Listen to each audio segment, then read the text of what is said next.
मला वाचवा. काका, मला वाचवा.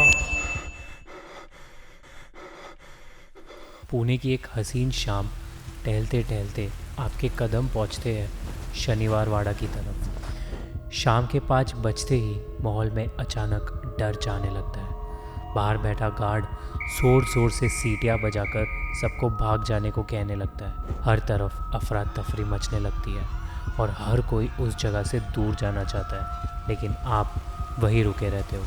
कुछ घंटे बीत जाते हैं। आज पूर्णिमा की रात है। बाहर एक बोर्ड पर लिखा है अंदर आना मना है, फिर भी आप गढ़ के अंदर चले गए। जाते ही आपको अजीब सी चीखें सुनाई देती है। आप थोड़ा घबराते हैं पर अंदर बढ़ते जाते हैं। अचानक आपकी नज़र पड़ती है एक आदमी पर, एंशियंट सोल्जर की यूनिफॉर्म पहना हुआ खून से लथपथ एक आदमी। आप डर कर भागने लगते हैं और वो आपका पीछा करने लगता है। काका, मला वाचवा. काका, मला वाचवा.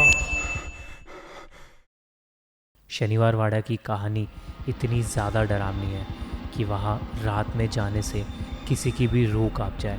लेकिन भारत में ऐसी कई जगहें और भी हैं जिनके बारे में आप शायद नहीं जानते। तो इस वीडियो में हम उन 5 जगहों के बारे में बात करेंगे जिनसे जुड़ी है कुछ दिल दहला देने वाली कहानियाँ। कुलधारा, राजस्थान।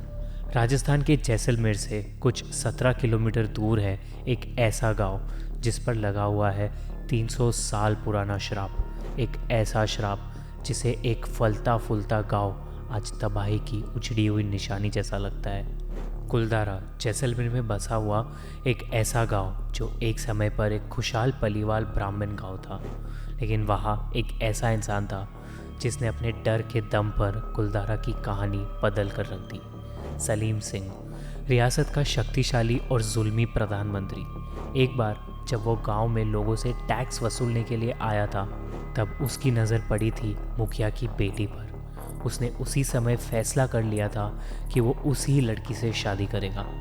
सलीम सिंह को उस लड़की से प्यार हो गया और मुखिया जी की नामंजूरी के बावजूद वो उसे ज़बरदस्ती शादी करना चाहता था, और अगर उसकी ये ख्वाहिश पूरी ना होती तो उसने धमकी दी थी कि वो गांव के हर एक इंसान को तड़पाएगा।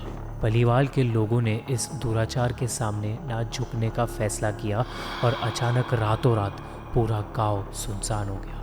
कहते हैं कि सिर्फ कुलधारा ही नहीं, लेकिन 85 और गांव के ब्राह्मण अपने घर और ज़मीन को छोड़कर अचानक कहीं गायब हो गए। लेकिन जाने से पहले उन्होंने कुलधारा पर एक श्राप लगा दिया। एक ऐसा श्राप जिसकी छींकें आज भी गूंजती है और सुनाई देती है। श्राप ये था कि कोई भी वहाँ कभी बस नहीं पाएगा और वो जगह हमेशा के लिए उजड़ी हुई रहेगी। आज भी वो गांव वैसा ही उजड़ा हुआ है जैसा उस समय पली वालों ने उसे छोड़ा था। जब पैरानॉर्मल सोसाइटी ऑफ इंडिया की टीम ने कुलधारा को विज़िट किया तो उन्हें कुछ अजीब भयानक आवाज़ें सुनाई दी। उन्हें हिलती हुई परछाइयाँ दिखाई दी जिनका कोई शरीर नहीं था, और जब वो अपनी गाड़ियों पर वापस आए तो उन कार्स के शीशों पर छोटे बच्चों के हाथ के निशान थे। आज रातों को वहाँ की सूनी इमारतों में आहट और सिसकियाँ सुनाई देती है। कुलधारा के सन्नाटों में छुपा हुआ आखिर क्या ऐसा राज है जिसे आज तक कोई समझ नहीं पाया। जतिंगा, असम। असम में हैफलॉन्ग के आसपास जातिंगा नाम का एक छोटा सा गांव है जहाँ हर सालों के कुछ महीनों में एक ऐसी घटना घटती है जो इस अनजाने गांव को मौत का कुआं, वैली ऑफ डेथ बना देती है। एक ऐसी पहेली जिसे कोई श्राप समझता है तो कोई साइंटिफिक अनोमली। होता ये है कि सितंबर से नवंबर की अमावस भरी रातों में यहाँ पर हज़ारों पंछी इकट्ठा होते हैं, जैसे परवाने आग की तरफ खींचे चले आते हैं। लेकिन ये कहानी एक डरावना मोड़ तब लेती है जब अचानक इन सारे पंछियों की लाशें आसमान से बरसती है, एक के बाद एक। ये पंछी पूरी रफ्तार से किसी बिल्डिंग, पोल या पेड़ से टकराकर अपनी जान ले लेते हैं और आसमान से गिरने लगते हैं। उस छोटे से गांव में कुछ ही समय में लाशों का ढेर लग जाता है। करीब 40 अलग अलग प्रजाति के पंछी यहाँ आकर अपनी जान ले लेते हैं। कई ऑर्निथोलॉजिस्ट यानी बर्ड रिसर्चर्स ने इस मिस्ट्री पर डीप में रिसर्च की है, और उन्होंने देखा कि ये इंसिडेंट्स इन कुछ महीनों में ही एक खास समय पर होता है, रात के 7 से लेकर 10 बजे तक। साइंटिस्ट ने ये देखा कि पक्षी इस दौरान कुछ अजीब तरीके से बिहेव करते हैं। जो पक्षी सिर्फ दिन में निकलते हैं वो जातिंगा में रात को कैसे उड़ रहे थे। उनका मानना है कि शायद यहाँ कोई मैग्नेटिक फोर्स है जो इन पक्षियों को ऐसा बिहेव करने के लिए मजबूर कर रही है। लेकिन लोकल लोगों का ये मानना है कि जातिंगा में एक बार 3 औरतों को काला जादू करने की सज़ा में ज़िंदा जला दिया गया था और ये उन्हीं 3 औरतों की दुष्ट आत्मा का साया है, जिस वजह से ये पंछी जातिंगा को क्रॉस नहीं कर पाते और उसके साए में फंसकर मर जाते हैं। जातिंगा की कहानियाँ हमें सोचने पर मजबूर कर देती है कि क्या ये सच में एक अनोखी शक्ति का काम है या फिर कोई और राज है जो अभी तक अनजाना है। दुमास बीच, गुजरात के सूरत शहर के पास अरेबियन सी के किनारे बसी एक भयानक और मिस्टीरियस जगह है दुमास बीच, जिसे गुजरात के सबसे ज़्यादा हॉन्टेड प्लेसेस में से एक माना जाता है। यहाँ का समुद्र तट 2 चीज़ों के लिए फेमस है, एक तो उसकी काली रेत और दूसरा उसके भूतों का साया। चांदनी रातों में इस जगह में पैरानॉर्मल एक्टिविटीज़ एक्सपीरियंस की गई है। दुमास बीच से कई फॉरेनर्स और लोकल लोग मिसिंग हो चुके हैं। एक बार वहाँ एक आदमी की लाश पाई गई जिसकी जीभ बहुत अजीब तरीके से बाहर निकली हुई थी और इस सब के पीछे का कोई भी रीज़न अब तक किसी को समझ नहीं आया है। कहा जाता है कि दुमास बीच कभी एक हिंदू शमशान घाट हुआ करता था, जहां भटकने वाली आत्माओं का बसेरा आज भी वहीं मौजूद है। लोगों के अनुसार यहाँ पर मुर्दा लोगों को जलाने के बाद इतनी राख पैदा हुई थी जो समुद्र तट के सफ़ेद रेत में मिल गई और उसका रंग काला हो गया। कुछ लोगों का ये भी मानना है कि उन मुर्दा लोगों की आत्माएं उस रेत के अंदर बस गई, जिस वजह से वो रेत खाली हो गई। लोगों ने ये रिपोर्ट किया है कि रातों को उस बीच से अजीब आवाज़ें सुनाई देती है, जैसे किसी का हंसना या रोना, जब वहाँ पर कोई भी नहीं होता है। इसके अलावा वहाँ के लोकल्स ने एक वाइट गोस्टली फिगर को भी कई बार देखा है और ऐसी कई मिस्टीरियस चीज़ें देखी गई है जिसके पीछे एक राज है जो अब तक कोई नहीं समझ पाया है। टनल नंबर 33, शिमला कलका रूट।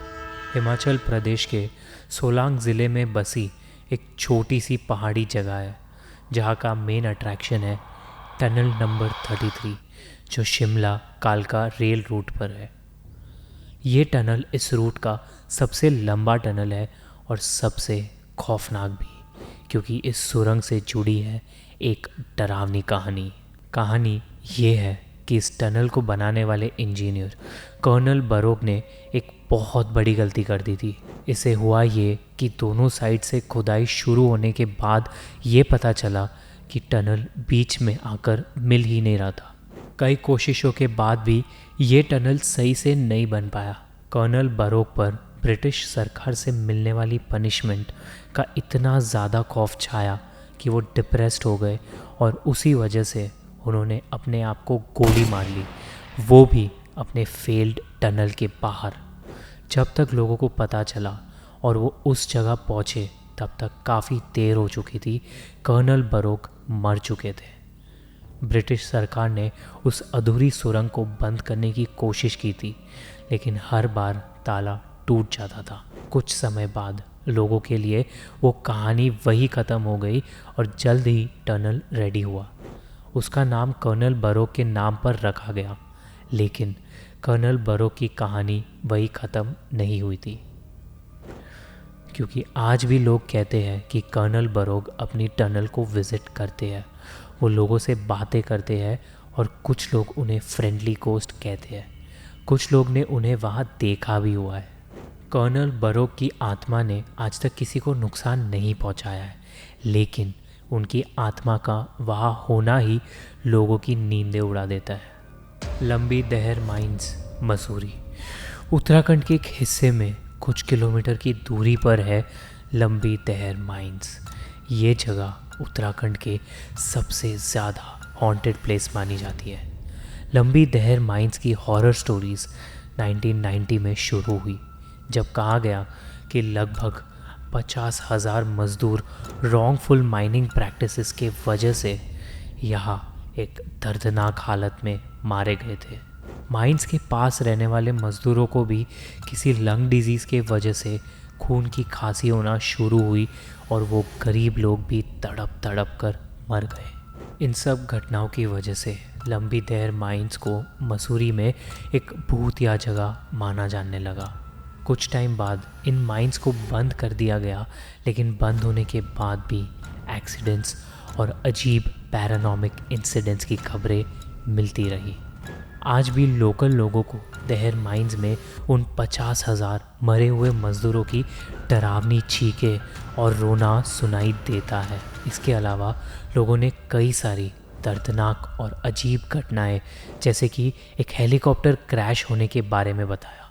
इन कहानियों को कई एक्सपर्ट्स झुठलाकर इन्हें बस फियर टैक्टिक्स बताते हैं। वही कई सारे लोकल लोग ये कहानियाँ नहीं बल्कि जीवन का सच है ऐसा मानते हैं। आपको क्या लगता है, क्या ये कहानियाँ सच है?